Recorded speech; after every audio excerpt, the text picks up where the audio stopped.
Hello folks, my name's David Edgar, I'm the host of Heart and Hand, the Rangers podcast, and I'm joining you tonight to discuss Rangers' 2-2 draw with Feyenoord in the De Kuip Stadium in Rotterdam tonight. Well, that was a tough watch for 45 minutes, but Rangers eventually managing to secure a point that puts us top of the group with just one more match to play, a home match against Young Boys at Ibrox.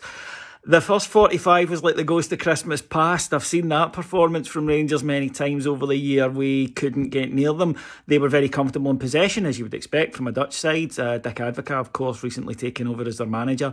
And Rangers couldn't get a hold of the ball. When we did, we gave it away constantly. We weren't doing the basics right. We weren't tracking our runners. We weren't competing for second ball. And if it hadn't been for Alan McGregor, the tie would have been over at half-time. He's made one save from a header from a set piece. Their set pieces were brilliant tonight. The boy Berghuis can really deliver a ball.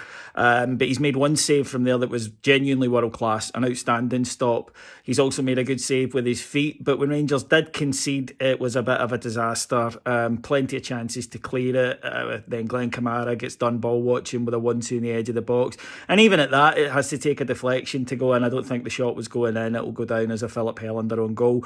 At that point, I think there was 10 minutes left and a half. I was saying to my friends, I would take getting to half-time right now because we were not in it. And in the dressing room at half-time, the manager said something to them, as he's done so often in Europe.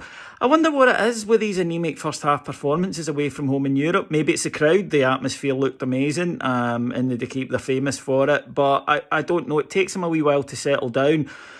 And then when they did, our magical little Colombian steps up yet again. 2 headers, 2 goals. Alfie didn't have a sniff. Alfie didn't have a chance tonight apart from 2 crosses to try and get in the end of. And he's managed. The first goal, a wonderful ball from Stephen Davis, sees Ryan Kent, who did try to keep things moving. He kept the final defence honest all night. He then puts across a lovely ball. But Alfie's got a lot to do. Does it, loses his marker at the far post and nods right back across the keeper. Textbook header for 1-1. And the second, I think, was an even better finish. Lovely ball from Borna Barisic. It's genuine quality. Alfie had pointed where he wanted it. Even then, he's got a lot to do. Centre of the box, again, gets between his markers and heads into the other corner for 2-1. At that stage, I think we get a wee bit carried away, in all honesty, because when you're winning away from home and that'll do you, I don't think you should get done on the counter, but that's what happened to us. We were flying forward to try and get the third, and unfortunately for us, that left us to have caught miles upfield again.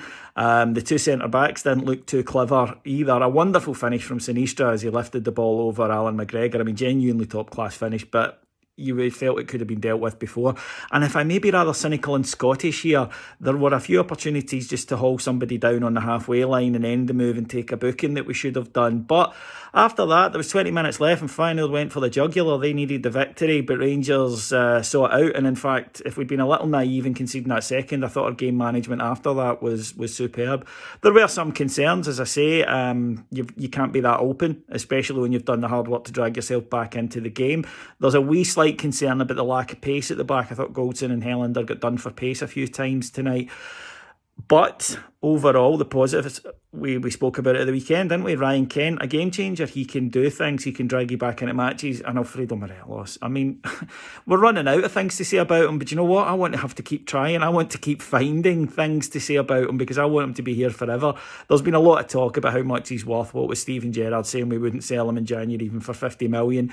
Because to us, he's priceless. He does it. He does it time after time. He does it in big games. He's a wonderful player and he's getting better almost monthly. Oh, I love the wee mad Colombian. But hugely for us, he didn't pick up a booking because his discipline is so much better than it was last season. And that means that if we beat Young Boys in the final game at home, we'll top the group. And how amazing would that be? A group with Porto and Feyenoord in it. We're taking 4 out of 6 from both of those. That's fantastic. That's exceptional from Rangers. And now we're in a position where we're up against what I consider, having seen all the teams so far, the weakest team we've played. And yes, it's still Rankles are the only team to beat us. But to beat them at home to top the group, A draw will even see us through.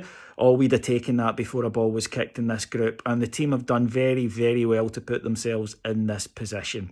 Right, folks, more analysis available over at Heart and Hand on Patreon. Just go to patreon.com/Heart and Hand. And for just $1.99 per month, you'll get up to 5 shows every single day. Loads and loads of great content there for you. I'll be back with a free show, which drops every Monday. That'll be with you on Monday night on Apple, Android, wherever you download your podcasts from. And, of course, I'll be back here on YouTube after we play Hearts at the weekend. So till then, have a wonderful weekend, and I'll speak to you then. Take care. Bye-bye.